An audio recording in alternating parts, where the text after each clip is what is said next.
Assalamualaikum warahmatullahi wabarakatuh. Perkenalkan, nama saya Hendra Adrianto Permana Putra dengan NIM-nya 044254 dari Prodi S1 Sistem Informasi semester 7.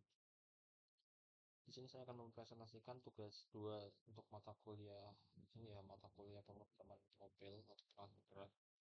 Di mana tugas untuk salah satunya itu membuat proyek baru dengan menampilkan data cuaca dengan mengambil API open source online dengan eh, domainnya dari API openmeteo.com.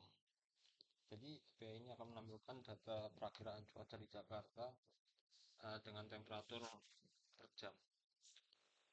Kemudian menampilkan aplikasi sederhana dengan ketentuan, tampilkan data atribut kolom kolom atau field dengan ketentuannya itu time-nya, waktu pengukuran dan temperatur atau suhu per jam dalam derajat Celcius.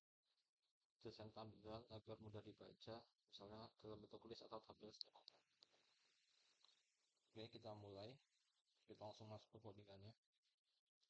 Jadi di sini saya membuat dengan ini ya, menggunakan Ionic View. Di sini ada template. Template ini untuk menampilkan struktur HTML-nya dari Ionic. Di sini saya pakai komponen Ion. Jadi ini bawaan dari Ionic-nya. Template-nya, kemudian ini script-nya. Script ini untuk mengatur atau mengontrol logic dari view ini. Kemudian ada style.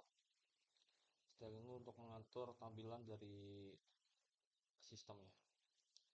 Kita masuk ke scriptnya dulu. Jadi di sini pertama kita mengimport ref atau unmounted.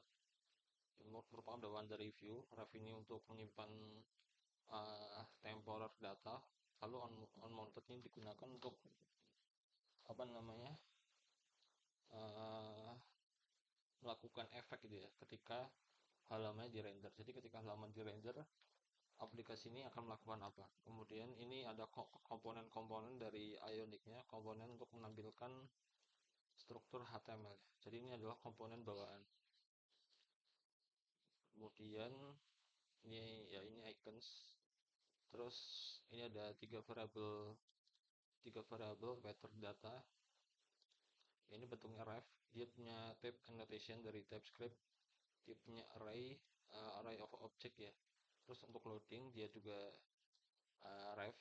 Type annotationnya adalah boolean. Lalu error. Untuk ini juga tipenya ref. Tipenya juga string. Kemudian ada function fetch vector data. Jadi ini fungsi atau function untuk memanggil datanya ya. Jadi untuk melakukan hit API ke ini API openmeteo.com. Dia tipenya asynchronous, di sini ada async, jadi nanti bakal ada await, async await. Lalu function ini diawali dengan mengassign variable loading dengan field value adalah tipenya true, value-nya true. Lalu error value dengan array string kosong. Lalu ini ada try catch ya. Dia memanggil asynchronous. Dia akan melakukan try. Dia akan melakukan hit API ke API open source ini untuk mengambil data tentang perakiraan cuaca. Nah, latitude dan longitude ini udah langsung menyasar ke daerah Jakarta sesuai dengan soal yang diminta adalah ke Jakarta. Jadi ini sesuai dengan latitude dan longitude-nya. Kemudian setelah fetch ini ada kondisional ya. Jadi misalkan responsnya bukan oke atau bukan 200, dia akan melempar error, gagal mengambil data cuaca dan akan dilempar ke catch. Jadi dia akan menangkap errornya, lalu akan di-assign ke dalam sini. Kemudian data ini kita kita parsing lagi ya dengan melakukan await response JSON agar mengambil datanya itu dalam bentuk JSON. Kemudian melakukan transformasi data. Ini adalah variable hourly. Jadi dia mengambil field dari hourly terus mentransform dan mengassign ke dalam vector data ke variable ini. transformnya seperti ini. Dia melakukan transform dengan return ini ya, melakukan array mapping. Jadi dia mentransform field yang dibutuhkan itu apa aja. Karena field yang dibutuhkan adalah waktu atau time dan temperaturnya. Nah, ini udah di assign ke weather data ya. Kemudian fetch weather data ini akan dipanggil di onMounted. Jadi onMounted ini akan terpicu ketika halamannya tuh di render.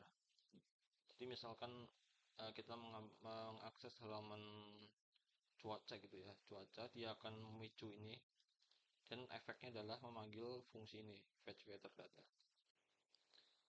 Kemudian karena datanya itu udah di assign ke dalam sini, kita tinggal menampilkan datanya di dalam ini HTML, struktur HTML yang udah dalam bentuk komponen view. uh, Terus di sini ada condition ya, jadi ada ini directive vif. Jadi ketika loadingnya true, dia akan menampilkan ini teks memuat data cuaca. Lalu ketika directive else if error, dia akan menampilkan error.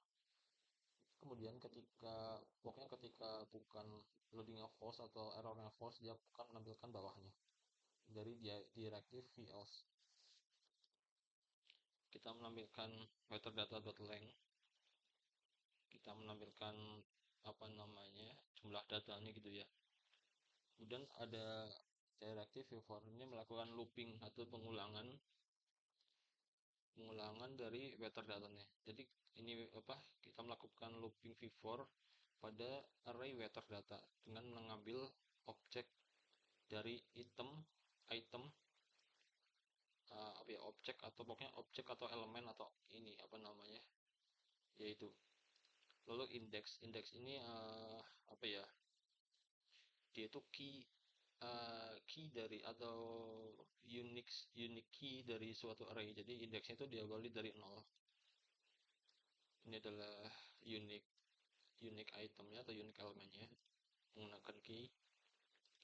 Kemudian dengan looping ini kita bisa memanggil secara keseluruhan data yang ada di weather data dengan melakukan seperti ini. Kita tinggal mengambil temnya, lalu dia item time ini dimasukkan sebagai parameter ke dalam fungsi formatted.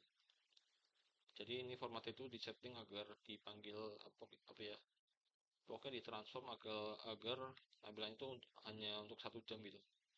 Format time, item time juga, lalu suhunya, item temperatur.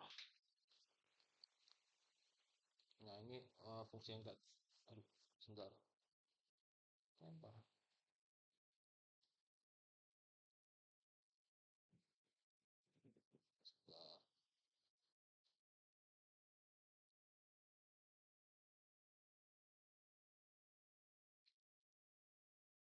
Nah ini formatednya, jadi formatted ini untuk mentransform gitu ya data stringnya.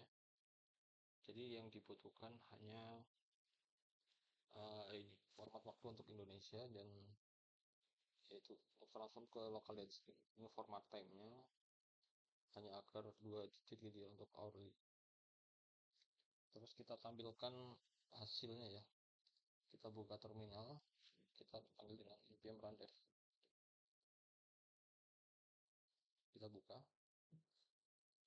Nah, di sini resultnya adalah kita udah berhasil menampilkan dengan fiturnya ada waktu apa namanya, waktu hariannya dan jamnya. Dan ini adalah menampilkan 168 data dengan waktu yang ada di Jakarta, dengan waktu startnya itu dari data terbaru atau hari ini tanggal 30. Jadi ada jam segini dia akan menampilkan suhu 26,3 derajat Celcius, jam 1 27,5 derajat Celcius, dan seterusnya. Ini sampai 6 Desember. Ya ini karena perakiraan cuaca, jadi ini adalah masih data abu-abu ya, karena perakiraan sampai 6 Desember. Ya sebenarnya hanya ini saja yang bisa saya presentasikan. Intinya dari aplikasi yang udah dibuat dengan melakukan hit ke API apa namanya API perakiraan cuaca, kita bisa menampilkan waktu setiap jam dari hari ini, Minggu 30 November 2025 di Jakarta, yang mana setiap jam ini ada uh, cuaca yang selalu berubah-ubah. Jadi nggak bersifat stagnan, jadi selalu fleksibel berubah-ubah. Misal dari 26 ke 27, 29, 30, ya satu. Intinya waktunya suhunya berubah beriringan dengan perubahan jam. Ya, mungkin hanya itu saja yang bisa saya sampaikan untuk presentasi kali ini. Terima kasih. Maaf bila ada tutur kata yang kurang berkenan. Wassalamualaikum warahmatullahi wabarakatuh.